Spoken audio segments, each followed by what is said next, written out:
I think both parties you could blame both parties for this whole situation or whatnot. He's coming in to hold in, and he is in a film room, and he's in the meetings and whatnot. Can they repair this relationship? We hear all the rumors with the Pittsburgh Steelers or the Cleveland Browns and New England Patriots. Can both parties at this point, from what you know with Brandon Aiyuk, because I'm sure you communicate with them, can they salvage this relationship and get on the same page and play ball here in 2024? Absolutely. This is business. And this is what you tell every player when you're the head coach, when a player is going through the contract negotiation.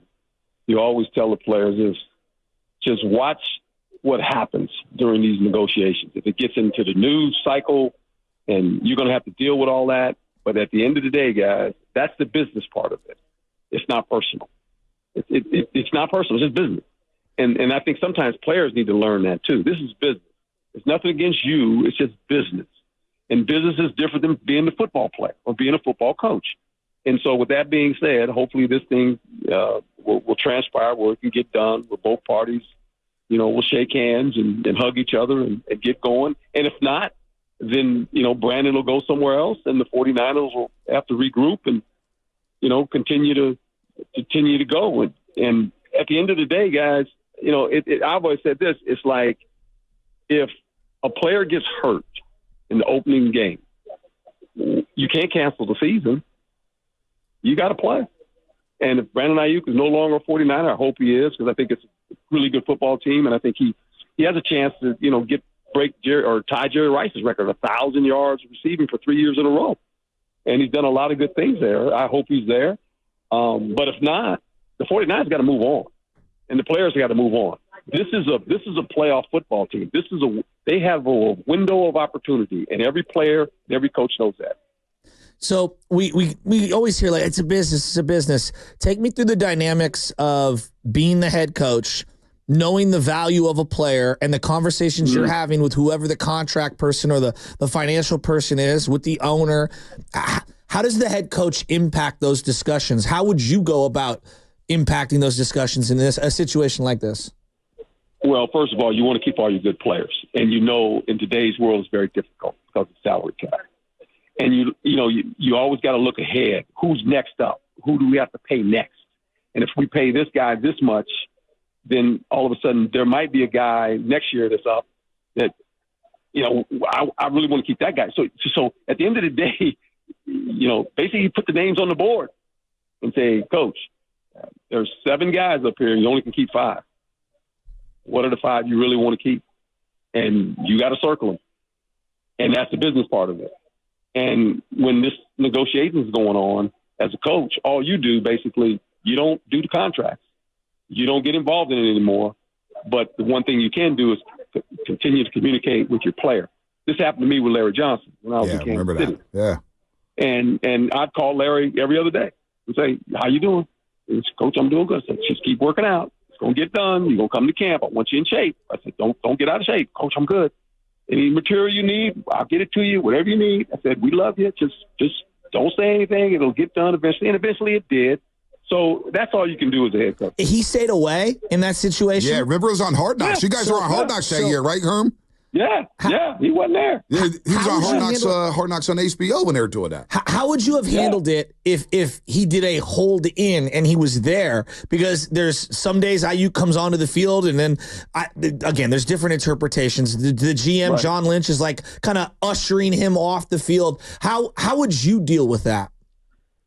Well, as a coach, you want your players there, regardless if he has a contract or not.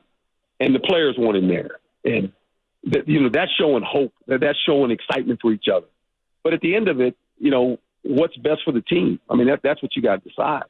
And if he's not a distraction, you don't worry about it. If he comes into meetings and he's paying attention and he's doing what he's supposed to do, that's not a distraction to anybody. He's not practicing. There's a lot of guys, a lot of veterans on practice. Anymore. These guys, they wear baseball hats half the time, right? Because you're trying to protect them. And the football's different than it was, 10 years ago, 20 years ago. So we all understand that. So I think every organization handles it a little bit different. You as the head coach, you report to the ownership, to the GM, but you also have a responsibility to your players, because you can never lose sight of the players, because the players they're checking the temperature of the head coach. That's all the players care about. They're watching the head coach when all this stuff is going by. How is the head coach acting? And that's important because they're watching you. Herm Edwards here on the Morning Rush on 95.7 The Game, courtesy of the River Islands guest line. How did Larry Johnson perform that season after holding out? Because we know Bosa held out with the Niners last year, and he admitted, I did not have the best season. I got off to a very slow start, and he believed that missing training camp hurt him. Do you recall how Larry Johnson performed that year? He played well. I mean, he played well. And what we did is we protected him early. What I did, I protected him early. I didn't give him as many carries early. I got him into the season, right? And so you got to know your players, and you got to protect them from themselves. Because every guy, when they hold out, being around watching, it's not like practicing. I've always said this about football. The grass knows when your football cleats have not been there. You can't lie to the grass with your shoes. Your cleats know. And when you don't practice, this is a game of practice, this football thing. Because think about it. You practice more than you play. You play 17 games. I mean, you practice 3 or 4 days a week. Are you kidding me? So, you have to be a part of that. And when you're not, you can say, well, I can go out there. No, you can't. Because physically, you're not ready to do that. Mentally, you might be. So this is where you have to be very careful. You got to give them spurts. You just got to play them a little bit here and give them a little rest, play them a little bit here until they get in football condition. What does this offense look like if they have to move forward without Brandon Aiyuk? Well, they're missing a big explosive player that can. This is a catch and run offense, right? This is not a vertical offense where they throw the ball down the field. They're throwing it inside the numbers. It's all timing. It's catch and run offense, and he has the ability to do that.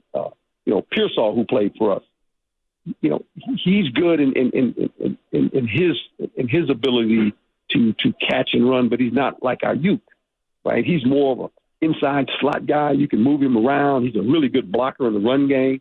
Where Aiyuk is a one-on-one contest, he's going to win. If they throw it up there 10 times, he's probably going to win 8 of them because of his ability to adjust and play the ball in the air. Coach, you referenced Pearsall a couple times here. You said in the past that you got to almost protect him from himself because he works too hard. You a little worried about what's going on with some of these injuries? Because I'm a little concerned. Well, he'll get over it.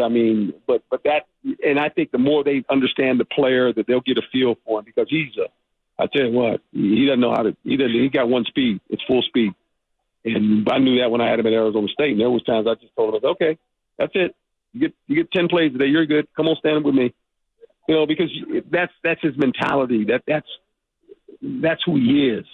That's all he knows. And so you got to understand that when you got a guy like this. And hopefully these are little nicks and bruises that the players get sometimes. He'll recover and get to play in the preseason. Coach, and I know you've had plenty of private conversations with Brandon Aiyuk, and I don't expect you to share any on these airways or whatnot. That's private, and I'm going to respect that. However, if you can, what do you think has annoyed Brandon Aiyuk the most about this process? Well, look, I know both parties, right? Yeah, John Lynch, too. Yeah, I forgot John Lynch. Yeah. Lynch family. Yep. And we're going to see him next week, actually. And I'll say this. I don't want to get in the middle of it, but I do know this. I think both parties would like this to get done, bottom line. And I think sometimes when it gets out, the story, it's like the Guppy story. It was a Guppy in Miami, and as more people tell stories to the story, it becomes the great white whale when it gets to San Francisco. So we have to be careful, right? Yeah. When we say, well, look, it's just we don't know what's going on behind closed doors. Right. No one knows except the parties that are trying to do the contract.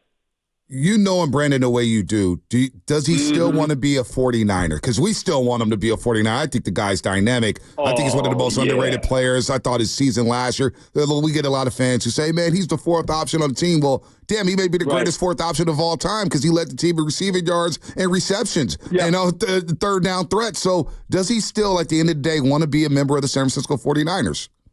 Absolutely. And Brandon likes to win. And, he wants to win. And why not? You're on a winning team. And you got a team that obviously every year is picked whether, 1 or 2 to go to the Super Bowl, to represent the NFC. And they've been close. And this team, I think this team, when I look at it, the question you got to ask yourself, they've been in, 3 Super Bowls in the last 12 years. The energy is what you get worried about with a team like this, all the energy that's needed to do that, right? And all of a sudden you're the target for every team you play because every team's excited about scoring, not because, you don't have to give a speech to your players the week you're going to play the 49ers. All you got to tell them is that, hey, look, these guys, this is what they've done. 3 Super Bowls, right? Three defeats. And in the last 12 years, guys, they've been there. So this is the team we're dealing with.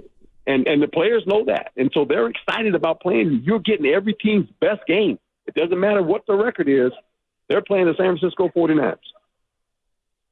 How difficult is it for a player on the final year of their contract in terms of, especially at the counting positions, running back and wide receiver and quarterback? How difficult is that to navigate? Just in general, the emotions of people trying to up their stats rightfully while also trying to win and knowing that there is money on the line. Well, that's the business of it, and in today's world, I mean, it's phenomenal what these players are getting paid, and I'm glad they are because there's a generation of players before them that were getting paid this kind of money, and they're deserved every penny of it because it's football's not a career. You can't say I'm gonna be a career football player. It's week to week. In one play you could be done, and your career's over. So you have to get what you can get, and there has to be a way where I've always said, how much do you need? It's not what it's not what you want. How much do you need? Because at the end of the day, you got to ask yourself this as a player.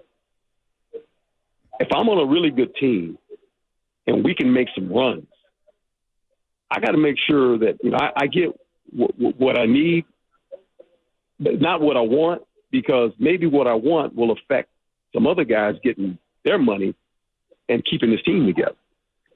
Now, that would be my thing. The bottom line is to win.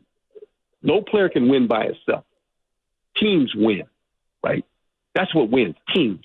And if I'm on a good team, I want to keep that team together as long as I can, because the more I win, the better it is. No doubt. You think the modern day player thinks like that, though? That I don't know that. Yeah. I don't know that. Yeah. I don't know that. Yeah. I think some of them do. Mm-hmm. But a lot of them, it's a me world, and Yeah. I don't think it's anyone's fault. I think that's the generation that we're dealing with now. Yeah. And it's the social media. It's all the things that we weren't involved in 20 years ago. And now this is part of it, and I look at it like this way. I say, whatever, when you press in, you can't take it back. Yeah. We know that. Coach, how do you press in, you cannot take it back, man. It's out there, and it's going to be up for discussion. I'll be on NFL Live today. We'll probably be talking about this stuff, right? So it's like, here we go. Hey, Coach, not knowing the specifics and Mm-hmm. both parties probably feel, aggravated to a degree. Yeah, right. Right. How if you could sit down with all the parties in the room, okay, and you were at the table and you were the consigliere, how could you get the genie back in the bottle here? Well, at the end of the day, if you want to get it resolved, and when it gets resolved, you hug and say, "Okay, man, let's go win a championship," right? Because at the bottom line, when it's done, it's done. Herm Edwards, everybody. It's just talk, right? It's just talking. Everybody's talking right now, and everybody's negotiating the contract, and everyone's got an opinion, right? And at the end of the day, you want to get it done, and once it's done. All right, Coach. I know you got Thanks, TV. Coach. We got Lions and Giants. Hopefully they don't fight today out there with the New York Giants and the Detroit Lions. That's all they was Can we doing was stop fighting. swinging helmets at each other? All right. Talk to y'all later. All right, Coach. All right, Coach. Coach Herm Edwards here on the River Islands guest line. Again, the River Islands guest line is in the time for you to discover the islands. River Islands in Lathrop. Herm said